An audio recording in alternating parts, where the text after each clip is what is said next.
So we're never told what Sergeant Croy did with the gun, and the next time we hear about it, or at least next time we hear about Tippit's gun, is at 2:01 p.m.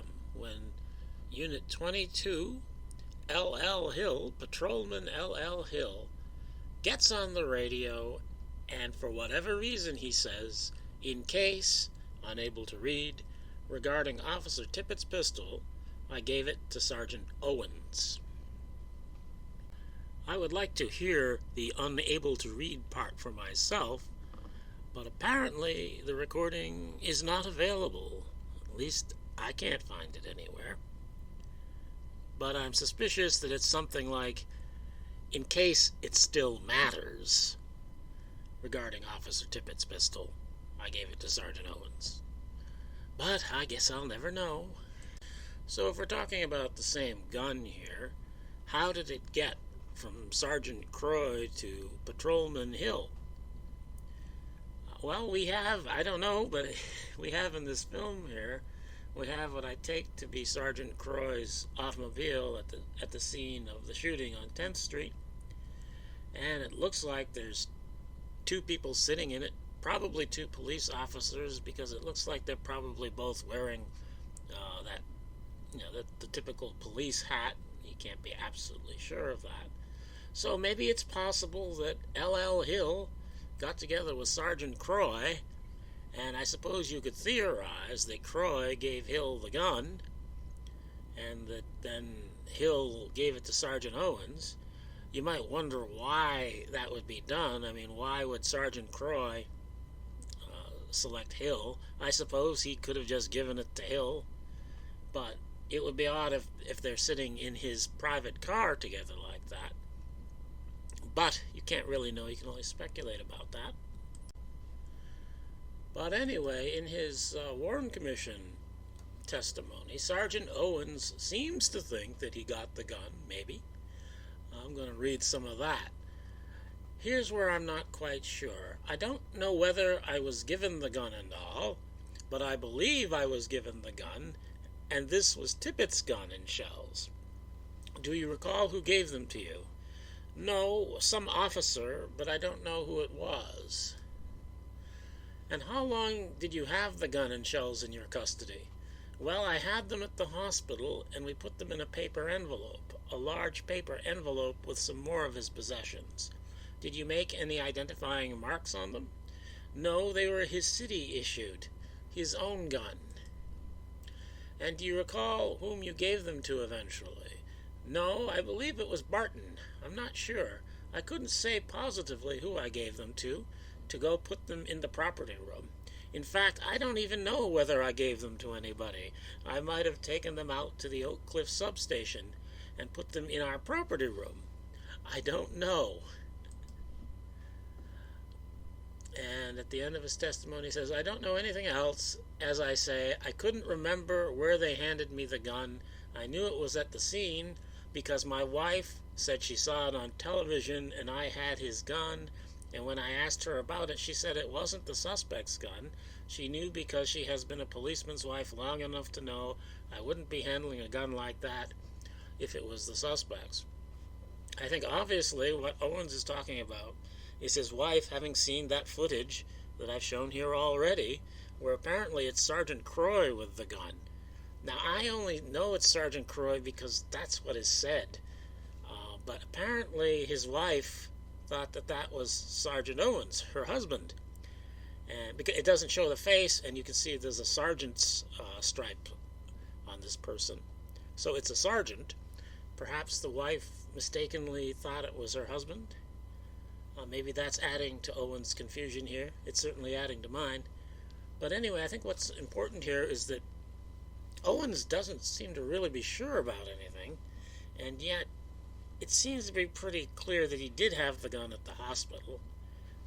And we do have a receipt by an Officer Barden in the property room.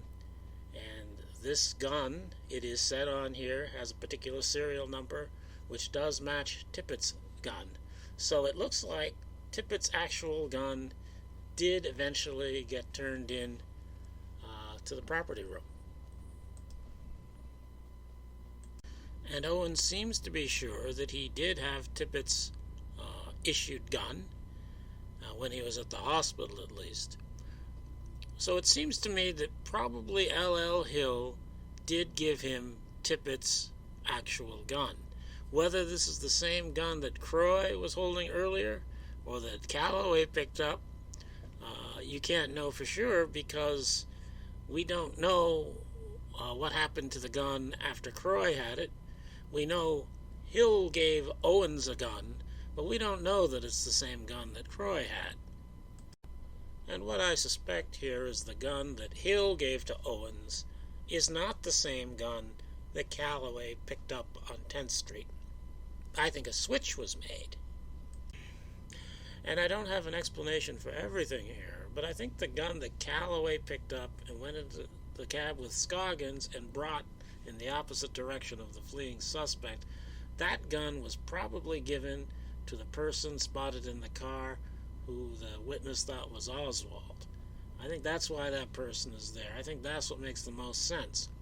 Whether Calloway and Scoggins brought back a gun, I don't know. They say they did, and Croy says they did, but we don't know what happened to the gun Croy had.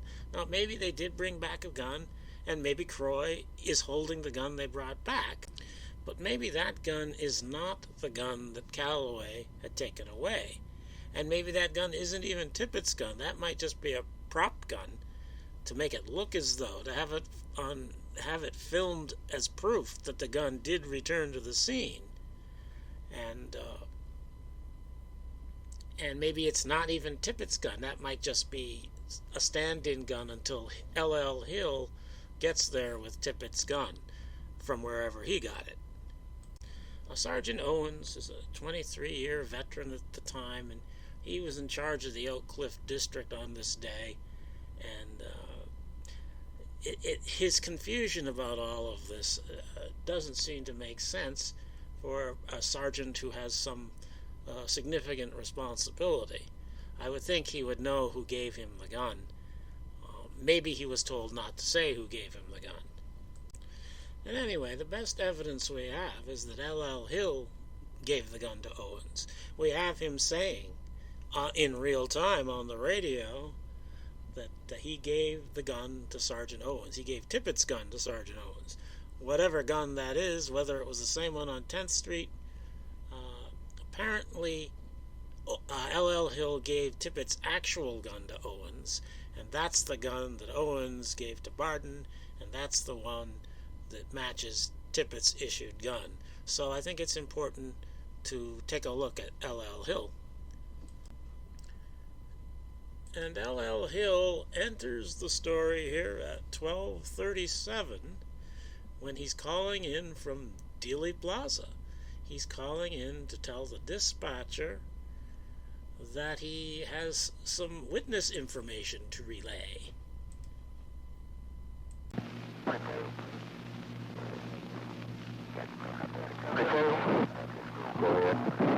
Yes, man, I tried to come to this building. It's supposed to school broke the power of the toilet. There's no to 10 shots come from that. As you're posted on the Elm Street looking towards the building, it would be your upper right-hand corner. There's a second window from the end. A 10-4. How many do you have there? I have one guy that was possibly hit by a ricochet from the bullet off of Pine Street. And another one that seen President Slump. Another one here that said the shots came from the building. So L.L. Hill was in Dealey Plaza at the time of the assassination, and he is correctly identified on this transcript. But he is incorrectly identified in the Hensley transcript. Now and the Hensley transcript was the first transcript submitted by the Dallas police. It was found to be insufficient, and another one was produced. But in the first transcript, 22 is identified as 142, which is Officer Clyde Haygood. And Hensley made this transcript, and Hensley is actually the dispatcher who was talking to these people here. So Hensley was talking to 22 L.L. Hill, and he identified him on the transcript as 142 Haygood. Yet it's clear on the recording that we have now that what is said is 22. It is not 142, and any dispatcher would be able to tell that.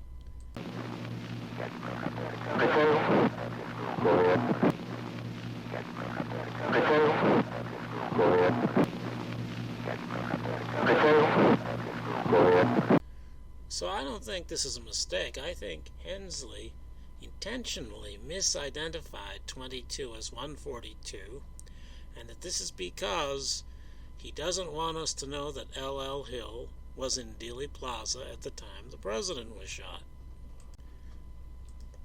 And even Bugliosi, very oddly, I think, because why? He, in a footnote only, in his ridiculous but impressive book, says about this transmission, FBI transcripts list Unit 22, Patrolman L.L. Hill, as the source of this transmission. That's the one where he's correctly identified. However, the Channel 2 police recordings show the caller to be Unit 142, Clyde Haygood. Now, I just played the Channel 2 police recordings for you, and it clearly says 22, so either Bugliosi is lying here in his footnote, or he didn't actually listen to the recording that he's talking about. You may decide for yourself which of those is correct.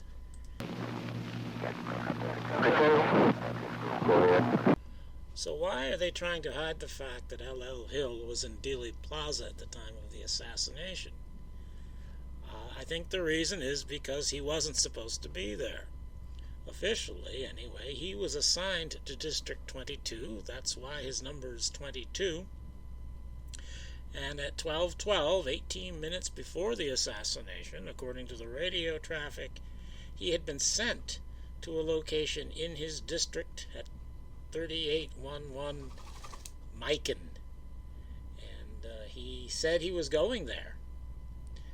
And it's not impossible he could have driven from there to Dealey Plaza in time to be on the radio to give witness statements, but there's no reason for him to have done that.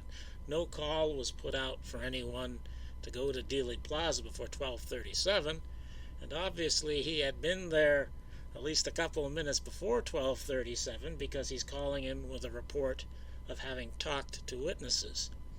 So it seems as though L.L. Hill was secretly assigned to Dealey Plaza.